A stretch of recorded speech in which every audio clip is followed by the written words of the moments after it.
A trough has a trapezoidal cross-section with a height of 4 meters and horizontal sides of width 2 meters and 4 meters. Assume the length of the trough is 12 meters. All right, we're given some formulas here, and the question about this is how much work is required to pump the water out of the trough to the level of the top of the trough when it is full.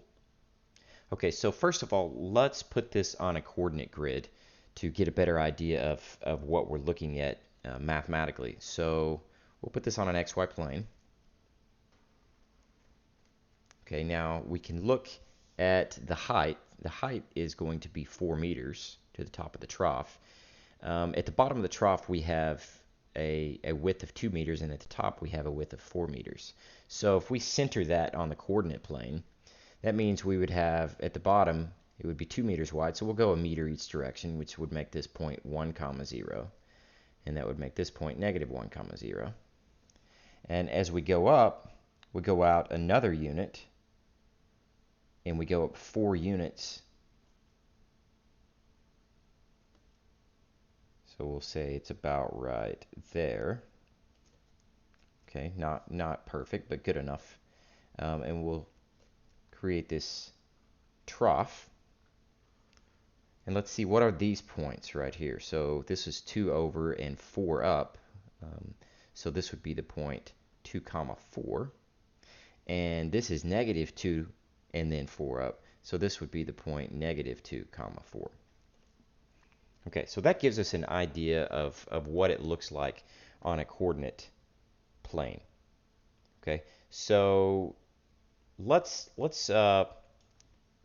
find the equation of this line. It's going to help us in the problem a little later. So just this line right here, what would be the equation of that? How would we go about finding that? Well, we have 2 points, so we can find the slope. You can also just count the slope. So we know we go 4 up and 1 over, so our slope is equal to 4. And we got the point, this point or that point, either one. Let's just use 1, 0. Okay, so we could quickly come up with a line there. Let's see, y minus 0 is equal to 4 times x minus 1, which would give us y is equal to 4x minus 4. Okay, it looks like this problem is going to be in terms of y. We're given all these formulas in terms of y. So let's solve this for x to get a function of y, which means we add the 4 to both sides, which will give us y plus 4 equals 4x, and then divide by 4, so we would get, let's see, y plus 4 over 4 equals x.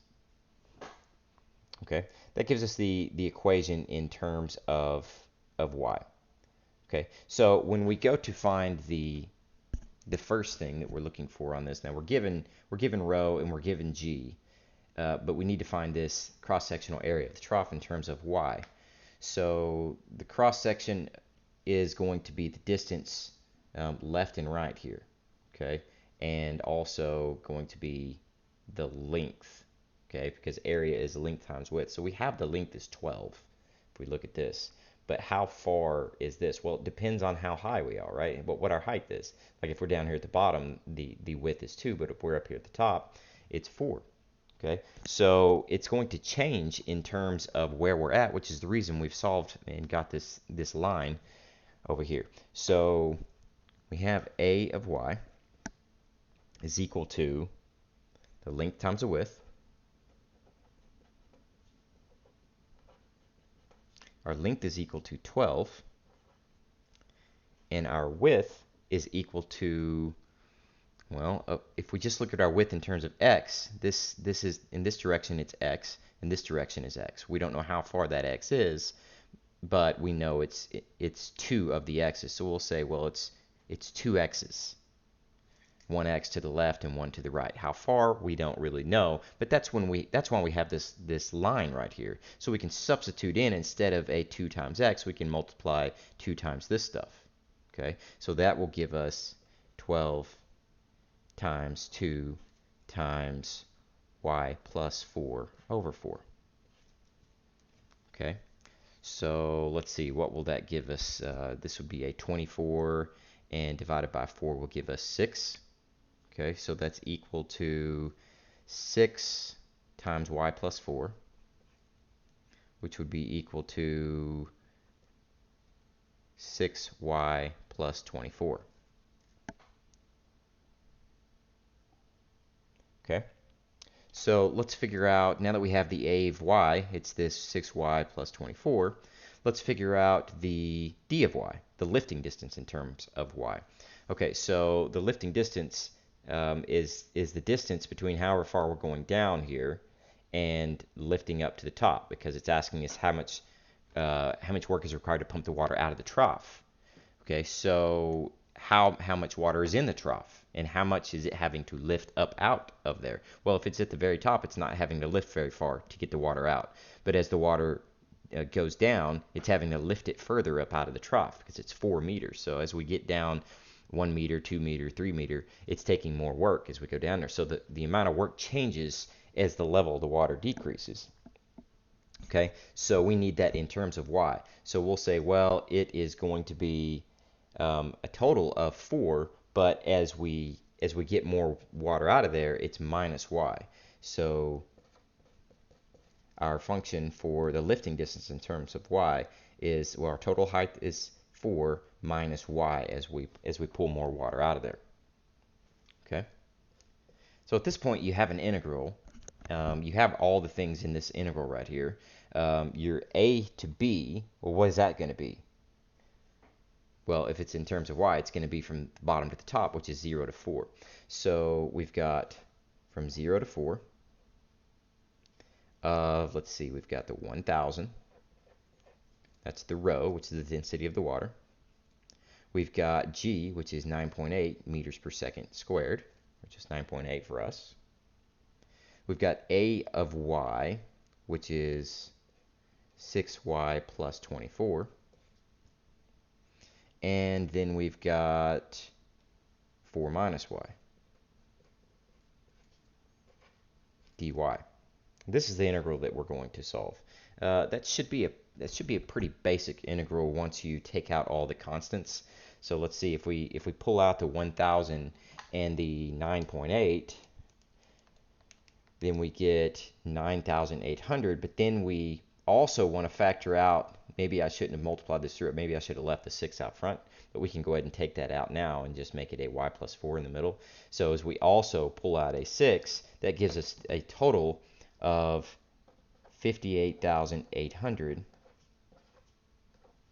from 0 to 4. And remember, we factored out a 6 here, so that's just y plus 4 and 4 minus y, dy.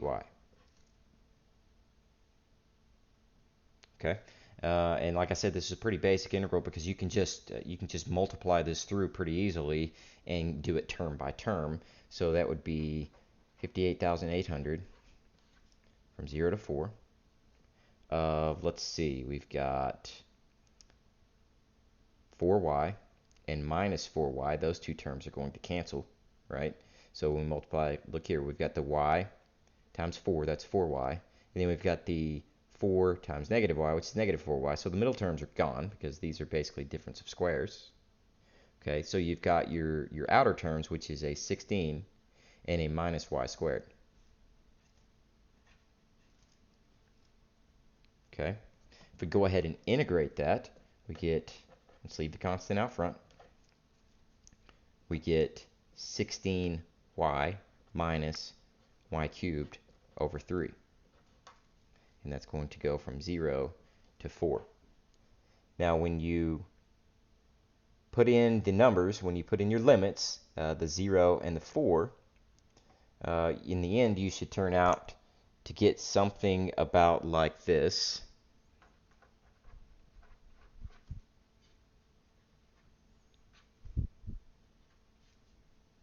Okay, and that's going to be joules, and you may want to put that in terms of, I mean, that's a pretty big number, so you may want to do that in scientific notation, which would be about 2.51 times 10 to the 6th. Okay, and that is joules. Work is always in terms of joules. And that's it.